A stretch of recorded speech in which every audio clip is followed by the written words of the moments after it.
Good. Okay, folks, we're going to continue with our program here. We got some folks coming back in. Probably like you, I'm a little bit intrigued by the title of the next panel, Agile Land Forces, Black Swans, and Pink Flamingos. And we've got a couple of guys who will explain what that means to us here. Two of my good friends, the panel chair, Lieutenant General Mike Bills, who's the commanding general of 8th Army and the chief of staff for the Combined Forces Command in Korea, and the moderator, one of the founders of the LANPAC Symposium, former commander of U.S. Army Pacific, Lieutenant General retired Frank Brzezinski. Before they do that, I would just remind the crowd that there are a series of forums going on in the building here in parallel with the session that we have in this room. And I would just draw to your attention, when this panel concludes and we break for lunch, in the Oahu room across the foyer here is a panel called Building Pacific Partners Through Health. Healthcare and medical issues being discussed there for those that are interested at 11:30 when we break. So with that, I'll turn it over to my good friends, General Bills and General Brzezinski. Gents, go ahead. Well, good morning, LANPAC, and welcome to our panel on Black Swans, Pink Flamingos, and Agile Land Forces. We appreciate the opportunity to explore this topic and thank my fellow panelists for taking the time and mental energy to tackle this challenging problem set. Thanks as well to the ASFA team, General Ham, General Swan, to General Brown and Userback, and for hosting this outstanding event, its 7th year. I look forward to the conversation today and remaining forums and panels this week.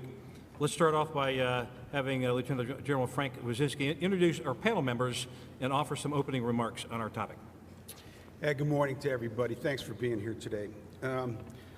Frank Hoffman in his commentary, Black Swans and Pink Flamingos. What is that? Well, I'll quote from him so that we have something to start a basis for which you to think and prepare your questions for this esteemed panel. We cannot pierce the opaqueness of the future, nor can we simply stand pat and wait for the appearance of the unknown unknowns, or tomorrow's black swans. A black swan is an event or a situation which is unpredictable and for which the consequences could not be measured. In contrast, a pink flamingo is a predictable event that is ignored due to cognitive biases of a senior leader or a group of leaders trapped by powerful institutional forces. These are the cases which are the known knowns, often brightly lit, but remain studiously abject. So that's what we're looking at today. And it's a tough topic, but we have a great panel here today, a very international panel of experts to accompany General Bills as we look at this. Our first, Lieutenant General retired In Bun Chun, good friend, and a visiting fellow, foreign policy for East Asia Policy, the Brookings Institute.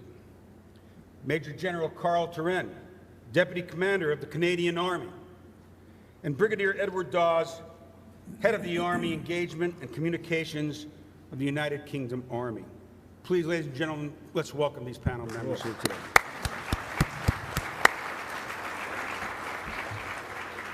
The rules are everybody gets 10 minutes, and then we open it up for questions. As with every other panel, please start preparing your questions for these esteemed panel members, and I will be sure to get them to them as soon as you prepare them. First, our esteemed panel chair, Lieutenant General Bills. Thanks.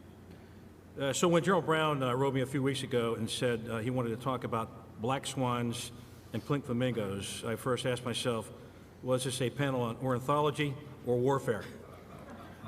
Next, like a good commander, I told my staff, look this stuff up for me because I was clueless. So here's the bottom line up front.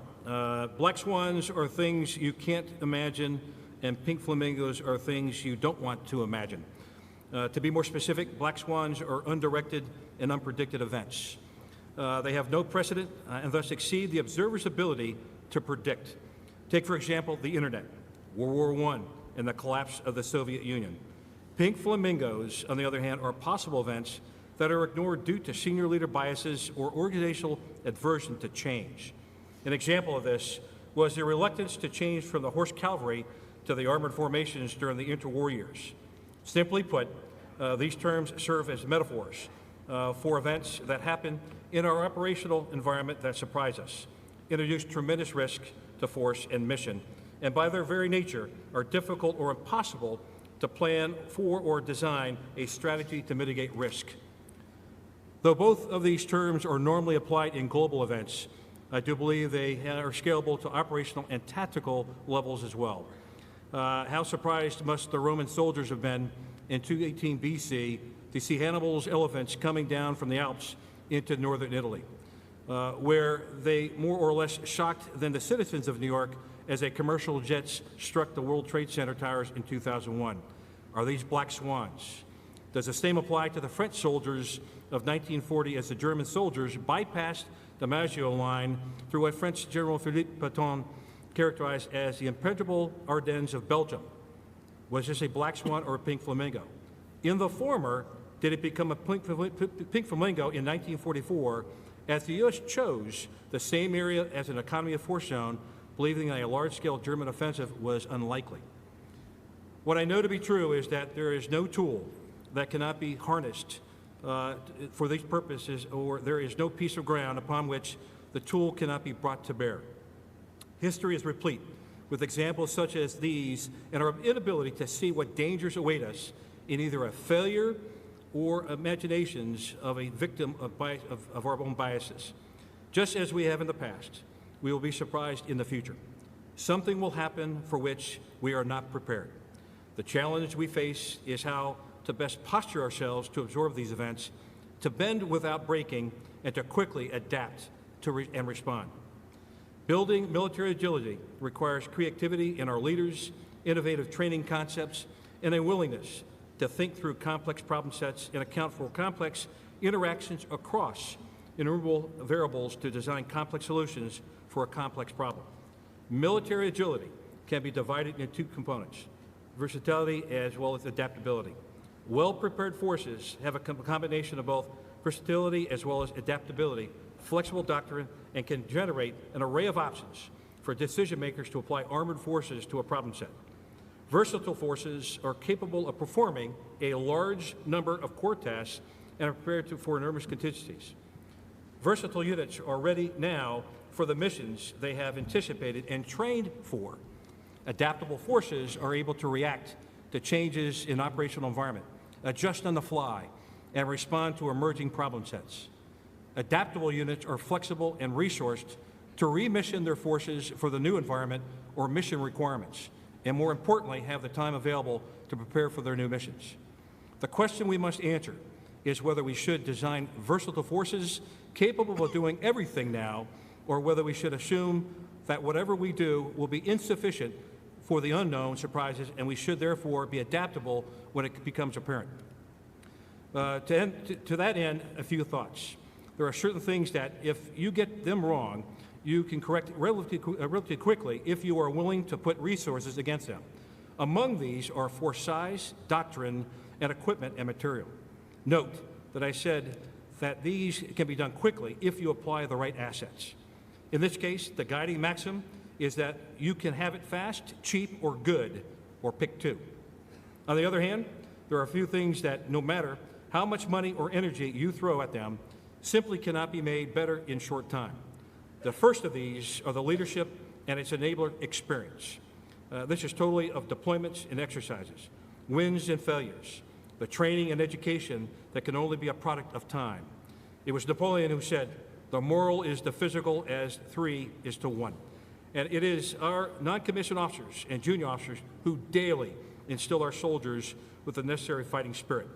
Leaders who know themselves and their craft and who are trusted by their soldiers and commanders. Leaders who have the experience to know when to apply doctrine and when to venture outside the bounds.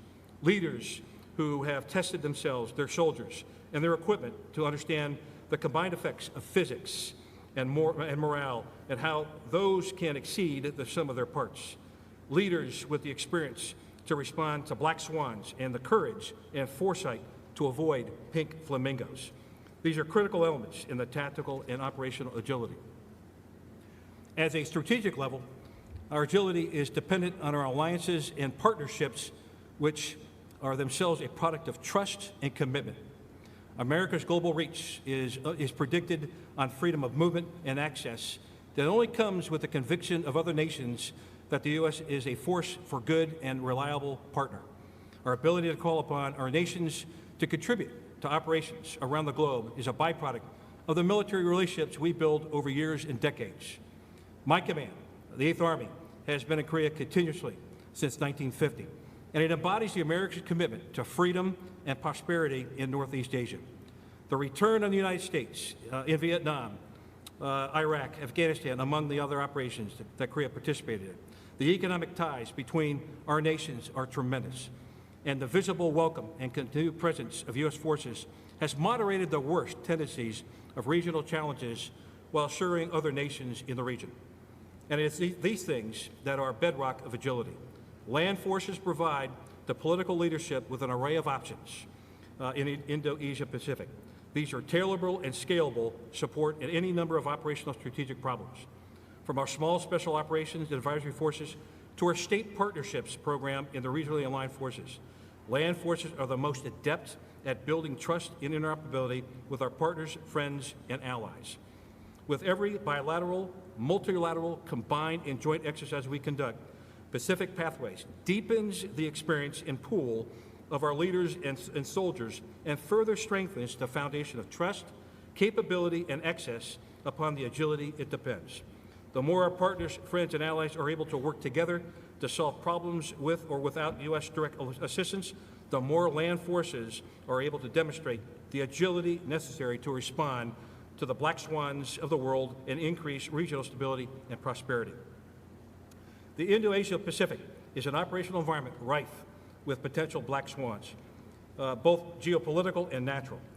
Where should we invest our time, energy, and resources to prepare for the future so that when the inevitable black swan event hits us, we avoid the knockout punch and can still react and adapt to the new environment? I've asked our panel members to join me in exploring the challenging topic today. With that, I pass the panel back to Frank to manage the discussion. Thank you. General Bills, thank you very much for that really superb opening remarks and introduction to our discussion here today. Again, to our esteemed panel members, let me first pass to good friend and colleague, Lieutenant General retired In Bum Chum. Next slide, please. Good morning, everyone. Next slide. So the question posed to me is, how do land forces anticipate the future and prepare for the unknown or unknowable without incurring unacceptable risk to the spectrum of possible contingencies in the complex Indo-Pacific environment? When I was faced with this question, I thought to myself, only Americans would come up with a topic like this. I thought as a Korean I would never have to think about this, and it was common wisdom for an Asian guy like me to think that, gee, why in hell would you think about things like this? I'd worry about it when it came to me, but this was a good opportunity for me to think about this, and I'd like to just share with you what a Korean officer might think from this respect. Next slide. So first, black swans, gray swans. Unknown or unlikely events with unknown, unlikely consequences. War with our neighbors. So in our 25-year history, we've had 2 wars with the United States. We won one battle. The other battle, the United States won. And I think what happened was America thought, well, we don't need Korea, and you forgot about us for about 50 years. But I just thought that it was interesting that the Koreans and the Americans actually fought each other about 100 years ago. But I didn't put it on the slide because, I wanted to be nice to you guys. But in our history, we count about 1,000 invasions, clashes, conflicts, and wars on the Korean Peninsula. For whatever reason, people want to fight in my neighborhood, in my home. And the biggest contributor is China. And how I define China is 58 ethnicities. And I think every one of those ethnicities tried to conquer Korea. And the scoreboard for that is we had a definite one win about 2,500 years ago, where we killed about 1 million of them. And the dying will of the Chinese emperor at that time was, don't you ever try to conquer the Koreans. They're just bad luck. And it kept for about 1,000 years, and then they forgot and they started invading us again. So among the 1,000 invasions, about 700 of those were by the Chinese. If we were to go to war with China, it would be catastrophic for Korea, especially at this age, because we learned a long time ago that it's just too difficult to win a war with such a big adversary as China. So we had to try to figure out how we could establish some sort of balance with China.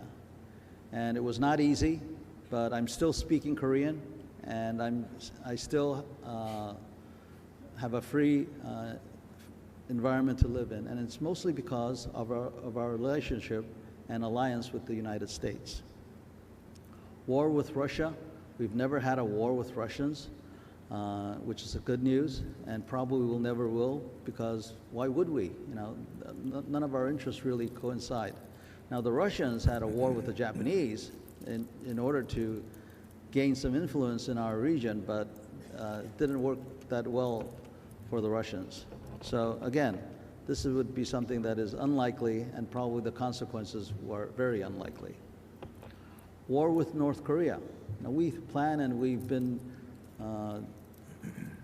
exercising and preparing for that event all our lives. But if you look at the slide, you see a minus. A unknown or unlikely would be a war with China without the United States. Again, a war with North Korea without the United States. This, again, for the South Koreans would be a catastrophe. In fact, without the United States, war probably would be very likely. And so without the United States, going to war with the North Koreans would be catastrophic for us. So again, the likely consequences of that scenario is not good news. War with Japan. Now, relations these days are pretty bad, but during the research of this slide that I was doing, I found that technically the Koreans and the Japanese academics can't even decide how many wars we've had. In fact, it seems we've had no wars between the Japanese and the Koreans, according to the scholars. So I thought, oh, fine. If we've never had wars with the Japanese, let's just keep it that way. But again, this is a scenario, a situation that should never happen, because we have a bigger challenge. And again, it goes to the top of the slide, which is China. So the moral of this slide is, number one, don't go to war, Korea, without the United States. And the other moral is, if you have the United States, Korea, you probably won't have to go to war. So the alliance with the United States for us Koreans is very important. A second lesson that I deduced is a lesson for the Japanese.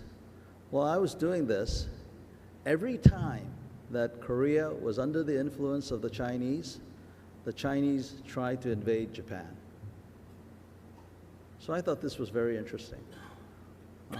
When the Mongolians, under the flag of China, because they had conquered China, conquered the Korean Peninsula, they had the Koreans build 1,000 ships and invade Japan. And the Mongolians were good cavalrymen, but they should have had more lessons from the U.S. Marines, and they landed, and they returned back to their ships, and a typhoon called a kamikaze sank their ships. And so the second time, the Japanese wanted to invade China, and they had to go through Korea, and again, they fought, and the same results. So a good lesson is that whenever the Korean Peninsula is under Chinese influence, Japan is threatened. Next slide, please. Pink flamingos.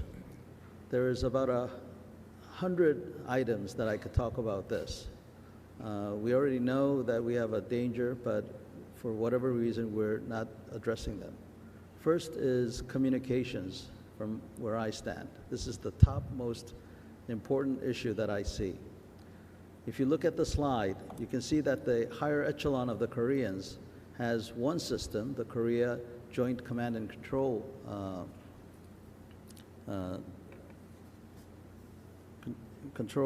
system. And at the tactical level, they have the KJIX, the Korea Joint Army system. And in the middle, their connectivity is not solid.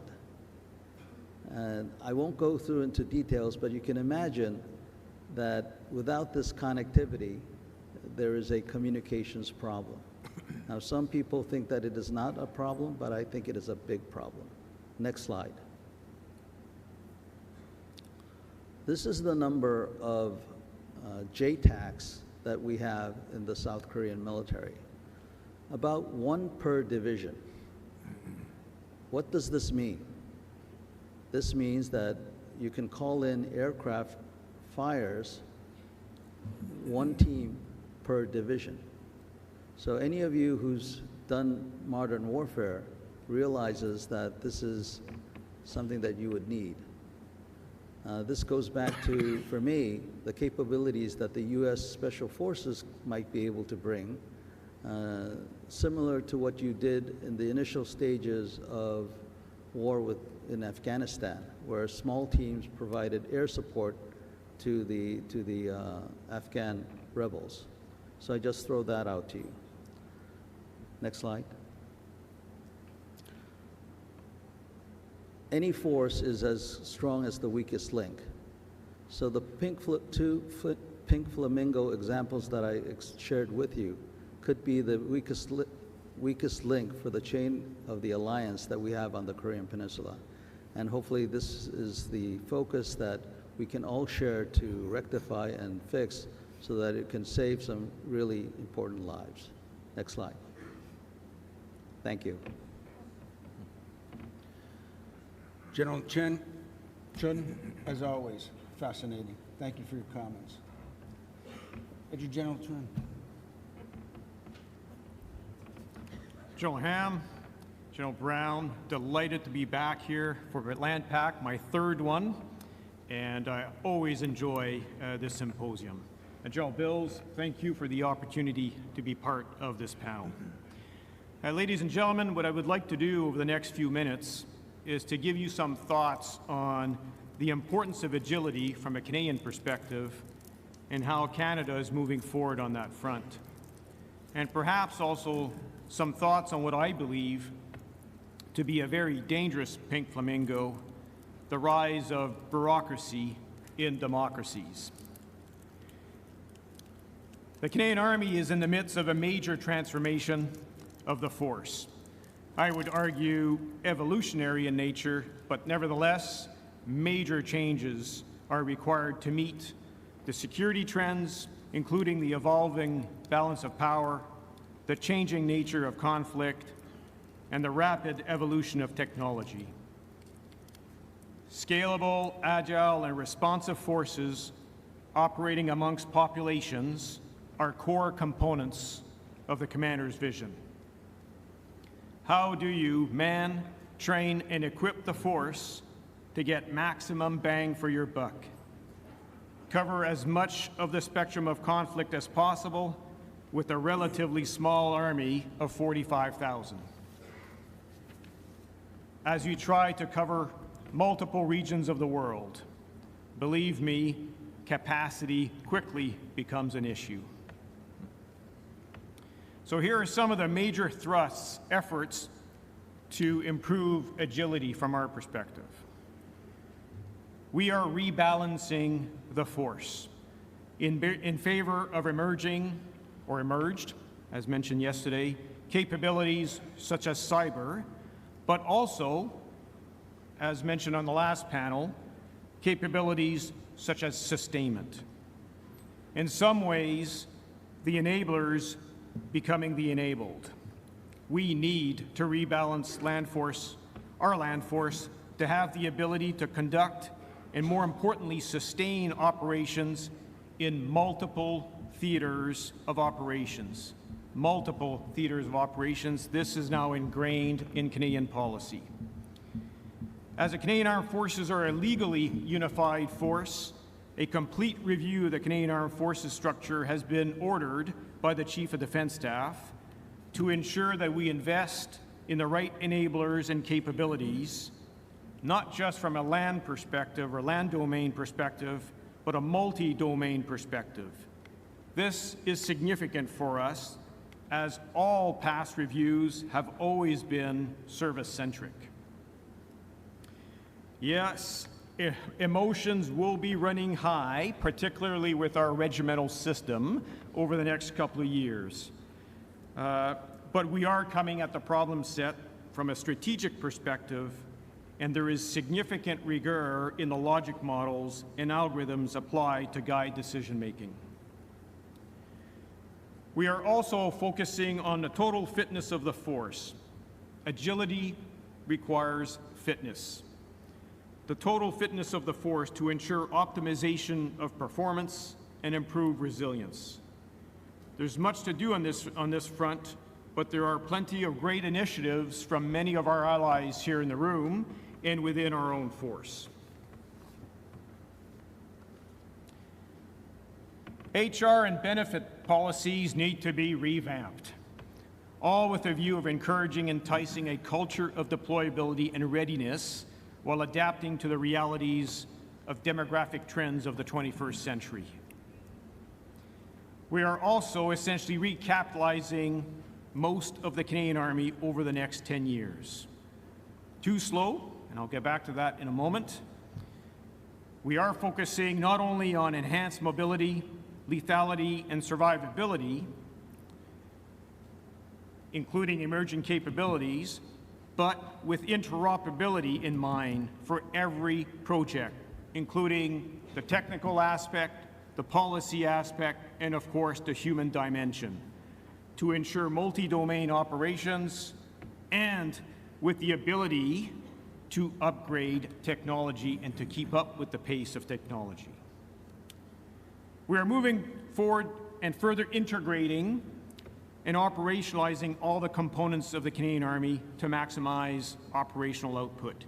And really, this speaks to the Canadian Army Reserves, always been part of the force, but not fully integrated. And we've been working very hard over the last couple of years to take it to the next level. We need to move much more towards a knowledge-based culture, an environment that leverages new technologies for enhanced decision-making. Read analytics and AI. Again, too slow for our liking right now due to bureaucracy. We are embracing the multi-domain fight, and I applaud the efforts and the comments yesterday by General Valesky, and we really do need to move forward, and we are all in favor of the Joint Warfare Assessment Exercise series. And then finally, how we train and educate is really important. Agility comes from versatility in our troops. Collective training from austere, degraded environments to fully enabled environments, increased multi-domain and multinational training are really important. We continue to invest in our leader development, generating empowered, versatile leaders who can easily adapt and thrive in the human domain. Perhaps now just a few thoughts in the final minutes here on a pink flamingo that I consider very dangerous. If we consider the rise of nationalism a pink flamingo, then I would definitely argue that the rise of bureaucracy and democracies is a very dangerous pink flamingo. Why? Because it is directly at odds with the concept of agility. Clearly, it is a known known. We all hate it, but for some reason, cognitive biases, and institutional forces make it such a tough fight that we often just accept it. Thanks, Reed. But it is of serious concern, and it has direct impact on achieving strategic agility. The gap is widening due to the speed of changes in technology and demographic makeup in society. In essence, we need to speed up procurement processes, adopt more flexible HR policies, delegate authorities, simplify policies, make them from restrictive to more permissive, to make the institution more agile, and unfortunately, bureaucracy is having an allergic reaction.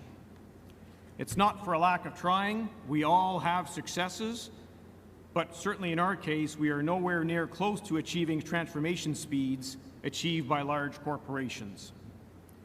Too many checks and balances, added processes, due to past knee-jerk reactions, total risk aversion, cumbersome, and stovepipes are just some of the characteristics, of course, of bureaucracy. In the Canadian case, it's been built to minimize spending over the last 50 years, where we were living a bit of a slow and constant reduction in force size, and it is not geared for growth, our current reality. This has had a significant impact on our land forces as we try to procure capabilities in a system that lacks the responsiveness and agility necessary to exploit emerging technologies in a timely manner ahead of our adversaries or competitors. Tackling bureaucracy must start from the top and be strategically led. It is an interagency and interdepartmental affair. And challenging bureaucracy at every step has certainly become one of my operating principles. If you don't, it will control the agenda. So in summary, learning organizations are always transforming, and that is a good thing. I'm confident about improving operational and tactical agility, perhaps not so much at the strategic and institutional agility due to the powers of bureaucracy. I strongly believe that empowered, versatile leaders, senior NCOs and young officers, are at the heart of achieving operational agility. Ladies and gentlemen, thank you so much for the opportunity. The Canadian Army is committed and will continue to build relationships and partnerships throughout the Indo-Pacific. Strong, proud, ready. Thank you. General Trent, thank you so very much for your outstanding comments. And finally, Brigadier Dawes. Thank you, General.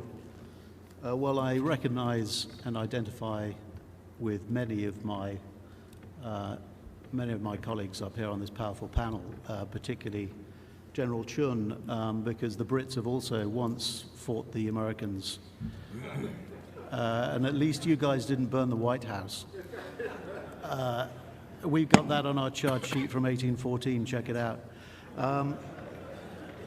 There's no risk of it happening again. That is a real black swan. It's a real delight to be here and to join you for this fascinating symposium.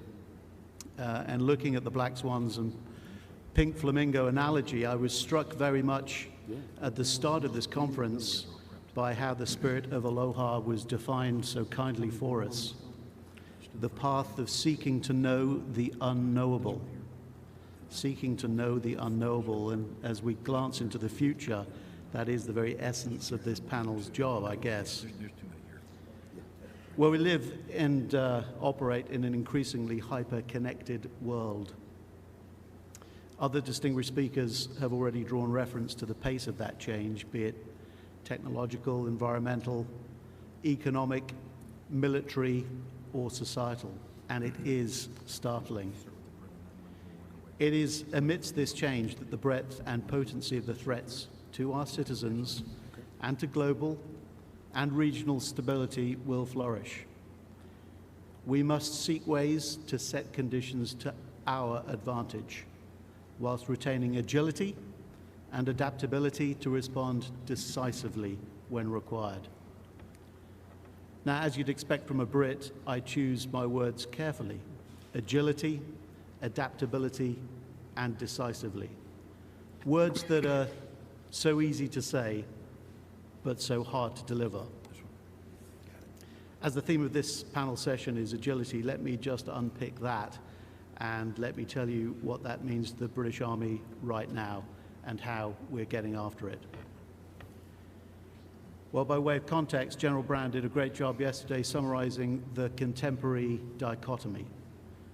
We are confronting hostile state activity taking place just below the threshold of armed aggression, whilst also undertaking conventional warfare combined with unconventional activity, usually by non-state actors.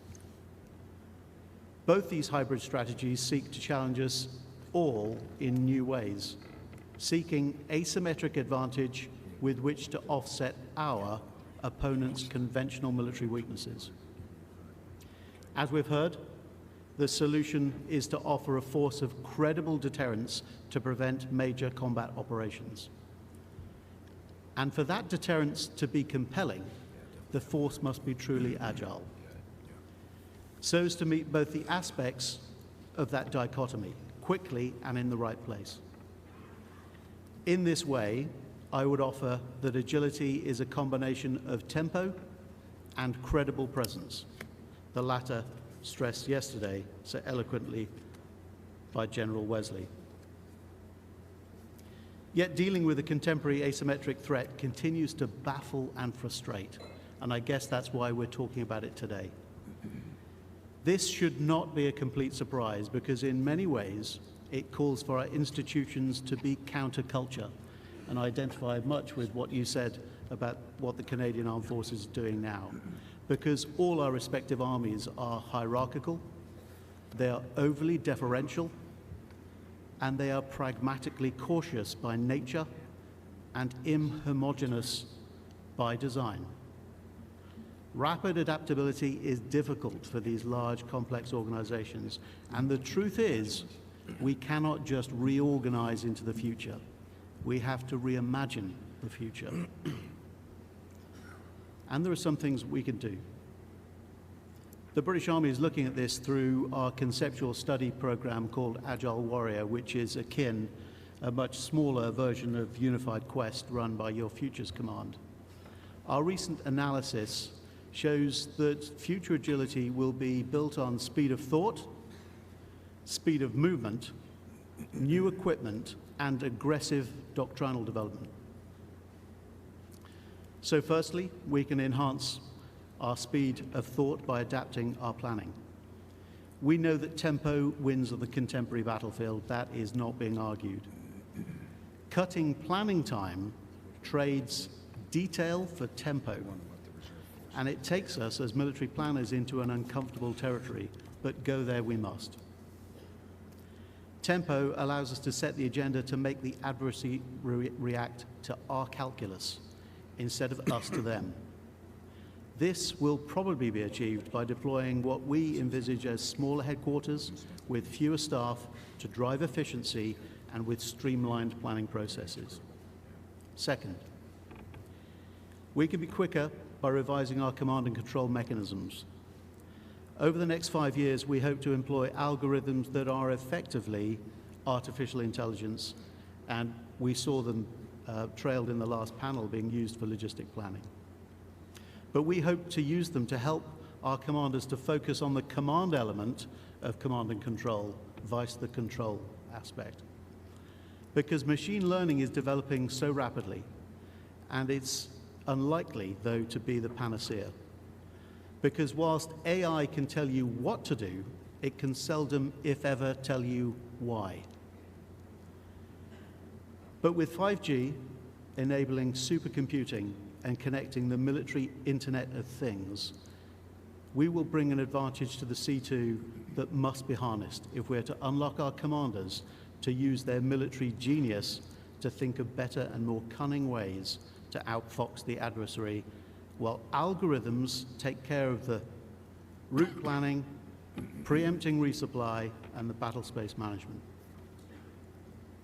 Thirdly, we must change our doctrine and training to inculcate a culture of curiosity and innovation.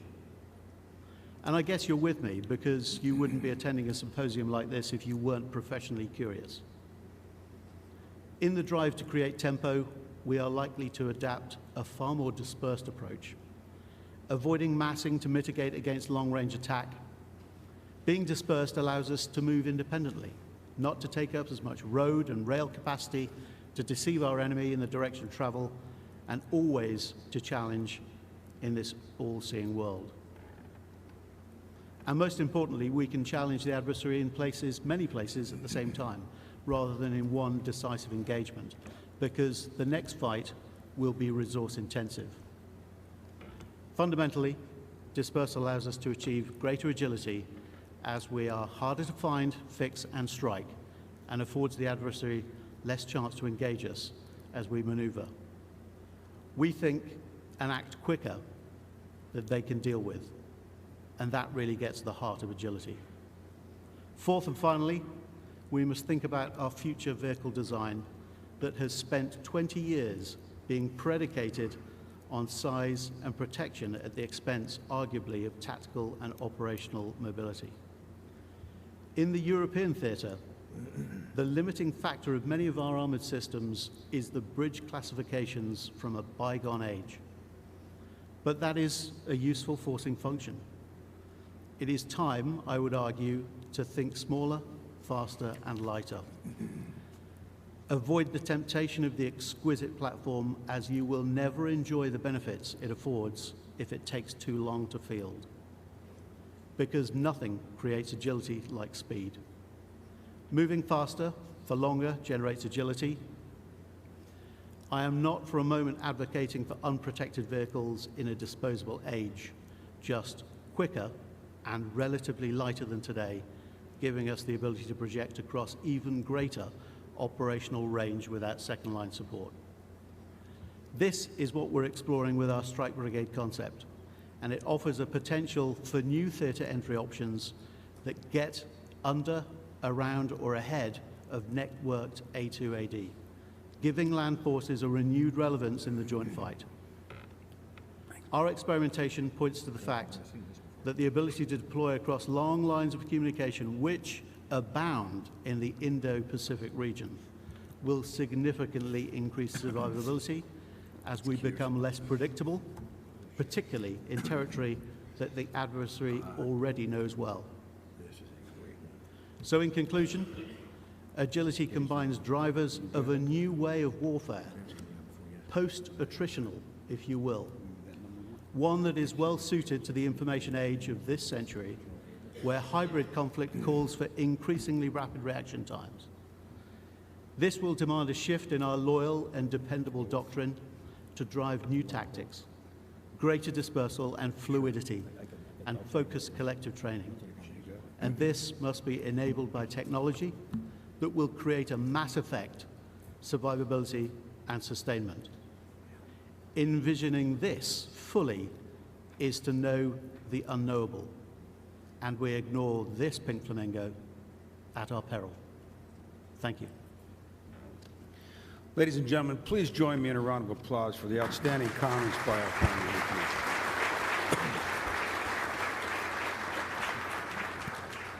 We have generated a lot of questions, and there's obviously a lot of interest, and thank you all for your comments because they were very insightful.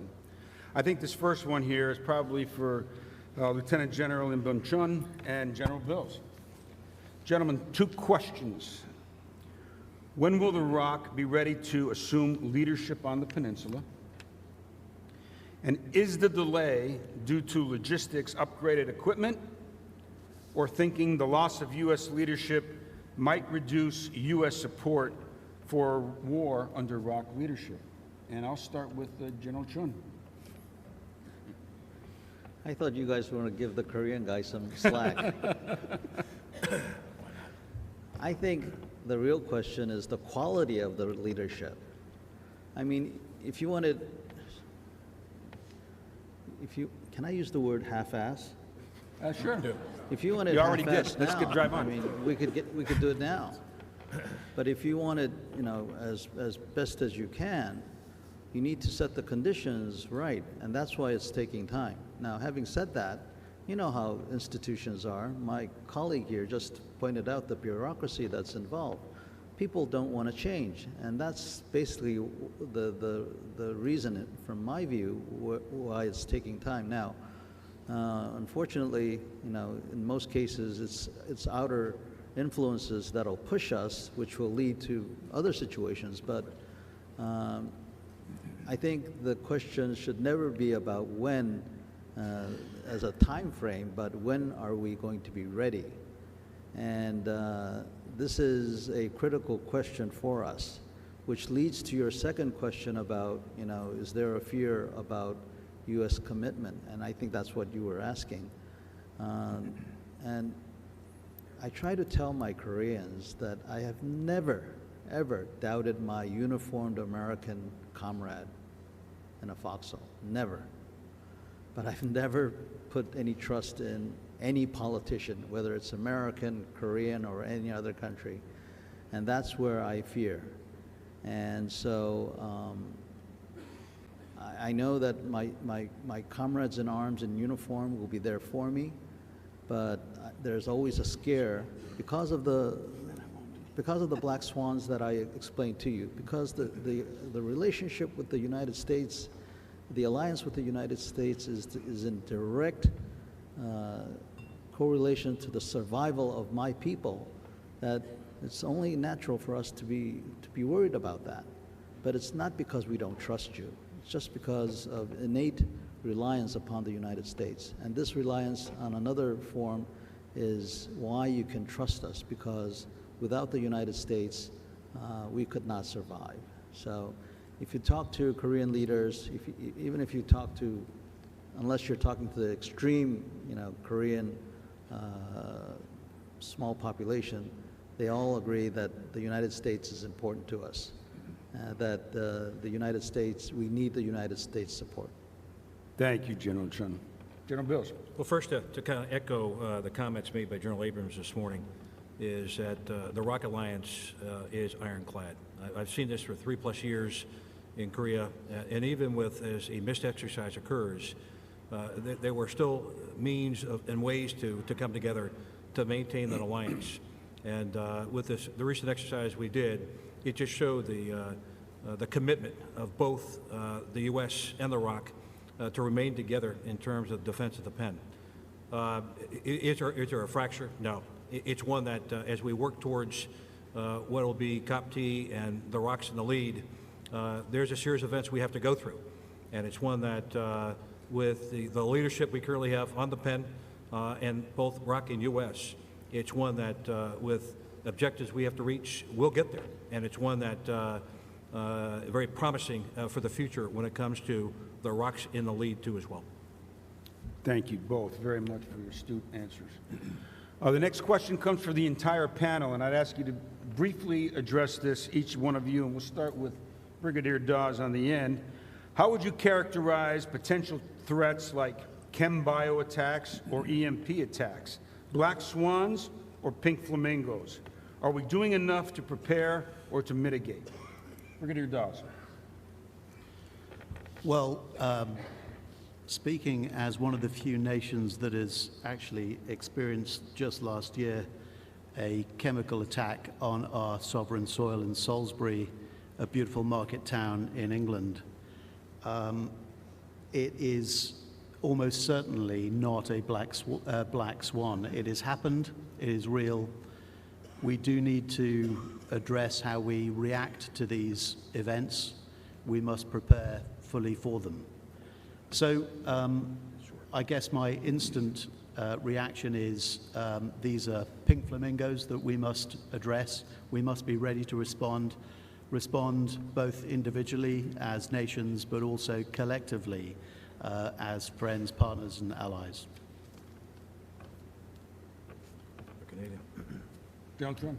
Yeah, I would agree. It is clearly a known.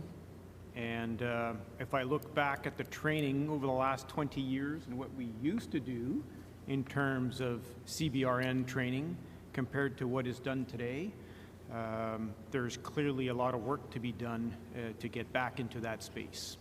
Certainly in our case, and it's, again, it's where do you focus the efforts? but clearly it is a non-known. It's a pink flamingo from my perspective, and a lot of work to be done to get where we would need to be at. I think this was the third pink flamingo on my slide that I omitted, but it's a definite threat that we have, and it's a definite vulnerability that the Koreans as well as the alliance has to address, that we need to look at. But again, I put the other two, command and control and close fire support, above this flamingo. So. No, it's definitely an area that we watch very closely, and as our Canadian friend here mentioned, it's something that we've gotten away from for the last 18 years, and one that has now become a focal point in terms of our training, not just from the U.S. side, but ROC and U.S. And as you look at your Japanese partners of what they've gone through with catastrophes and equipping and the things they've done to prepare for another one, a lot of lessons learned from that Japanese partnership too as well. But it's definitely a focused effort that we use constantly. 2ID as a combined force trains this piece routinely with their combined partners in the 17th ID, and one that at 8th Army Staff too as well is definitely a focus area. Gentlemen, thank you. I could probably ask this next question to each and every one of our panel members, but General Turan, this probably affects you probably the most right now. How do climate change effects, pink flamingos, as our requester would obviously say, enter into the planning considerations, as a number of our partners and allies in the region will likely be responding to extreme weather events with increasing frequency, which our land forces will be asked to respond? Yes, absolutely. It's funny, for the last 4 years, I've heard that, we just hit the 100-year floods in Quebec and Ontario. Well, wait a minute here, it's the third time in 4 years. There's a problem here. And we've always seen these certainly the domestic climate change, the extreme climate issues as a residual aspects to the force. But we just finished another major support to floods in Quebec and Ontario 2 weeks ago. In fact, it's still ongoing right now. And having up to 2,000, if not more, troops deployed. And so we're seeing that from the March to the end of August. So in the spring, there are massive floods out east. And then British Columbia and Alberta are burning like crazy in July and August. And we're talking, a significant number of troops. So what we're doing is we're moving away from, it's a residual capability, and as I discussed in my comments, we're rebalancing the force. We're doing a complete review of the force design, and we're looking at the domestic requirements as part of that overall requirement. So there needs to be standing forces available as part of the package, and not double or triple tasked. So in other words, we need to be able to sustain expeditionary deployments and at the same time being able to respond to this. That is for the South, and then of course we all know what's going on in the high Arctic right now, where there are climate changes on the way, and we have significantly increased our operations in the high Arctic in the last few years, where most formations are obligated to conduct sovereignty operations in the high Arctic on every single year, regular force and reserves. And so we really need to make that a permanent part, and which is where we're going now. Thank you. General Chun, we've had some devastating fires in South Korea most recently. How do you feel the reaction of the forces was conducted, and where do you think it needs to go? So these fires occurred on our eastern coast. On that particular day, we had strong winds, close to, I believe, 15 to 20 miles gush winds. Those are days when everybody knows that you should not have a barbecue. Unfortunately, one of our electrical generators blew up, and it started this fire. And it was quite admirable how the ROC Army was able to mobilize with the civilian fire department to to put the fire out within 3 days. What is especially grateful is that USFK immediately sent in the assets that were required to assist us in putting out these fires. It went a long way, not only in putting the fires out, but showing to the Korean people that American forces, allied forces, contribute to our daily lives and welfare. So it was much appreciated. But I think that kind of climate effects does affect us. But when the alliance comes together with this, it becomes much more manageable. Thank you very much. General Bills, probably for you, and I'd ask you to answer this and then go right into your closing comments here for our panel. Some low-density, high-demand forces significantly reside in the reserve component, but are unavailable for the consistent and persistent engagement with our allies and partners. Example, engineers, civil affairs, bridging equipment. Setting the theater is readiness. How do you see this? First, when it comes to, and I'll use civil affairs as part of the answer, we've had great success. Up until recently, we did not have a C9 as part of the Combined Forces Command. And when we stood up that cell, it made a big difference in terms of its continuity, but more importantly, its alliance partnership with the ROC forces, who in themselves really didn't have a kind of a counterpart piece to it as well. And because of the work that we've done, and I'll use some of the ranges, some of the fires that we've talked about, and some of the relationships that go into that, we've had great success in building relationships, not only from the C9, but from units like the 351st out of California that have come forward, not just for the exercise purposes, but spend time on the pen, work in relationships with the villages, towns, and cities within Korea. Pocheon is one of them in terms of a relationship that was not the best because of the ranges, encroachment, and so on. And the C9 team, as well as those from the 351st, played a big role in going into that town, working that relationship, building it, and coordinating a lot of activities in terms of improvement of schools, more connection with U.S. forces culturally. And because of that, we've had nothing but success since then in terms of working that relationship with the city of Pocheon.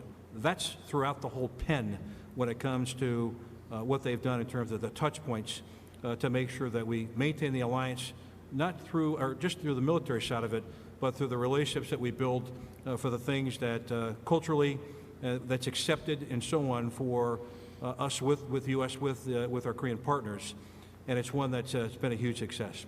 So with that, I'll close here. So there's, there you have it. It's a problem solved. As I joke, this is a wicked problem for which military doesn't have a great track record. We know that there are events in our future that will catch us off guard, that will impose great risk to our forces and those of our allies.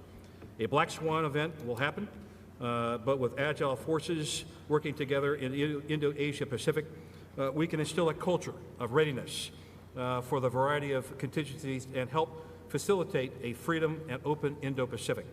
The strength of land forces is our ability and a desire to work together across a constellation of partners, friends, and allies to manage problem sets and improve regional stability, security, and welfare.